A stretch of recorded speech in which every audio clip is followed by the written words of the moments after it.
नमस्कार, आप देख रहे हैं 4 PM। मैं हूं आपके साथ सिमरन।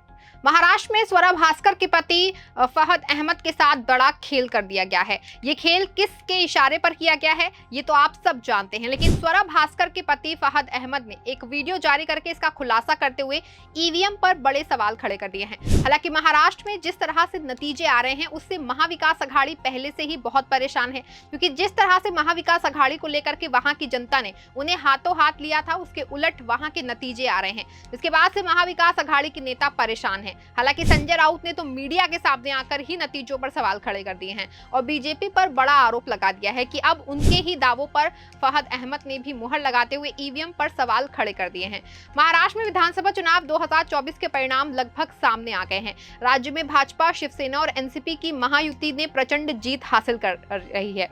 वहीं विपक्षी कांग्रेस, शिवसेना, यूबीटी और एनसीपी शरद पवार को बुरी हार मिली है और इस चुनाव में अभिनेत्री स्वरा भास्कर के पति फहद अहमद भी राज्य की अनुशक्ति नगर सीट से चुनाव हरा दिया गया है, क्योंकि जिस तरह से उन्होंने अब आरोप लगाया है उससे तो यही बात साबित हो रही है। जिस तरह से चुनावी नतीजे आए हैं उसके बाद से स्वरा और फहद ने ईवीएम की कार्यशैली पर सवाल खड़े कर दिए हैं। फहद अहमद ने एक वीडियो जारी किया है और वीडियो जारी करते हुए कहा है कि मैं लगातार लगभग 17 राउंड तक जीत रहा था, लेकिन आखिरी 2 राउंड में ऐसा क्या हुआ जो मुझे हरा दिया गया। यही नहीं, उन्होंने ईवीएम पर सवाल खड़े करते हुए कहा कि जिस ईवीएम से दिन भर वोटिंग हुई वो मतगणना के दौरान उसकी बैटरी 99% कैसे चार्ज रह सकती है।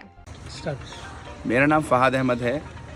मैं शरद चंद्र पवार साहब एनसीपी गठ से 172 अनुशक्ति नगर विधानसभा का उम्मीदवार था। जैसा कि आप इलेक्शन कमीशन की वेबसाइट पे देख रहे थे, मैं लगातार जो है आगे चल रहा था। हत्ता कि 17वें राउंड तक जो है मैं आगे चल रहा था और कुल राउंड जो थे वो 19 थे। और फिर एक मिस्ट्री चालू होती है कि जो ईवीएम सुबह वोटिंग के दिन सुबह 7 बजे से लेके शाम को 6 बजे तक चली थी, उनकी 99% बैटरी निकलती है और वो 99% बैटरी जहाँ जहाँ निकलती है उसमें मेरी जो सामने वाली उम्मीदवार हैं सना मलिक जी, जो सुबह से यहाँ नहीं आई थी, शायद उनको अंदाज़ा था। हम लोग यहाँ 5:30 बजे आ गए थे, लेकिन वो अब तक यहाँ नहीं आई थी, शायद उनको अंदाज़ा था। लेकिन जिस तरह की शायद महाराष्ट्र के अंदर जिस तरह की भी चीज़ें चल रही थी, उस घटना के बाद जो रुख महाराष्ट्र की राजनीति में हो रहा था, 99% की जो ईवीएम निकल रही थी उसमें मेरे से उनको डबल वोट मिल रहा था।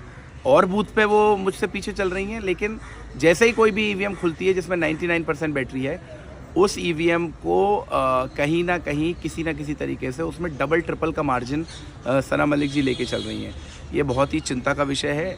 मैं इलेक्शन कमीशन को अभी लिख रहा हूँ रिकाउंटिंग के लिए, और मुझे पूरी उम्मीद है कि ये जो 99% बैटरी का जो मिथ है उसको लेकर कोई ना कोई जो है कारण और कोई ना कोई जो है जांच बैठाई जाएगी और उस जांच से पहले किसी भी तरह के रिजल्ट की घोषणा नहीं होगी। बहुत बहुत धन्यवाद।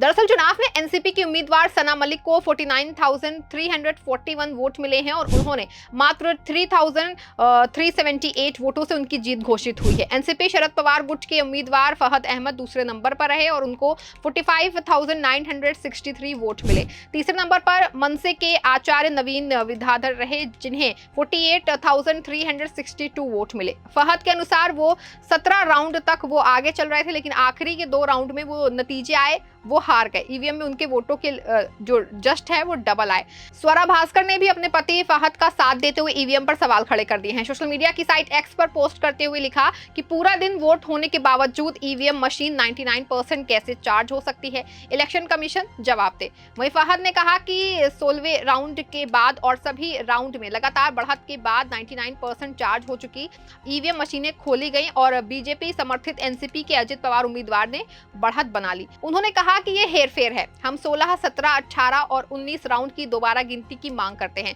इन 3 राउंड में ही फहद के साथ बड़ा खेल कर दिया गया है और अब फहद इसको लेकर के चुप बैठने वाले नहीं हैं। उन्होंने इन 3 राउंड की गिनती दोबारा कराने की मांग की है, लेकिन प्रशासन इससे भी पीछे हाथ खींच रहा है।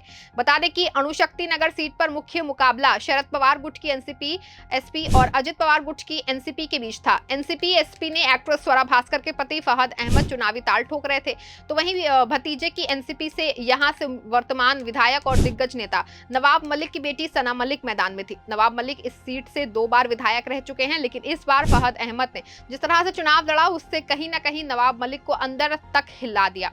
उनकी मजबूत उम्मीद पर फहद अहमद ने जिस मजबूती के साथ चुनाव लड़ा, उससे उनकी बेटी हारते हारते बची, या फिर अगर फहद अहमद की माने तो जबरदस्ती चुनाव जीता दिया गया है। अगर हम इसमें सना मलिक की जीत भी देखें तो मात्र 3,378 वोट से चुनाव जीतना बड़ी बात तो नहीं थी। ये साबित करता है कि अणुनगर की जनता ने नवाब मलिक और उनकी बेटी सना मलिक को सिरे से नकार दिया था, और अब जनता ने नकारा तो ईवीएम के भरोसे जीत दर्ज करा दी गई। महाराष्ट्र में आज चुनाव नतीजों को देखें तो ये कह सकते हैं कि महाराष्ट्र के अंदर नो सक्सेस चल रहा है। उसे अब भेद पाना इंडिया गठबंधन या महाविकास आघाड़ी के बस का नहीं रहा है, क्योंकि ये नेक्सस इतना हो गया है कि इसके पीछे जो ताकतें लगी हैं वो इतनी बड़ी हो गई हैं कि उसे भेद पाने की सोचना भी राजनीतिक तौर पर चुनावी मैदान में इंडिया गठबंधन के अंदर अब शायद किसी के लिए संभव नहीं रहा। तभी तो जिस तरह से महाराष्ट्र में परिणाम आए हैं, उससे बीजेपी को जो मैंडेट मिला है वो मैंडेट महाराष्ट्र की जनता से भी नहीं पच रहा है। अंदर ही अंदर सब इसकी बात कर रहे हैं, लेकिन इसके खिलाफ आवाज उठाए तो कौन उठाए। हालांकि स्वरा भास्कर के प्रति फहद अहमद ने तो मोर्चा खोल दिया है, लेकिन जहां ताकतें इतनी मजबूत हो वहां क्या किसी प्रत्याशी को इंसाफ मिल पाएगा, ये एक बड़ा सवाल है।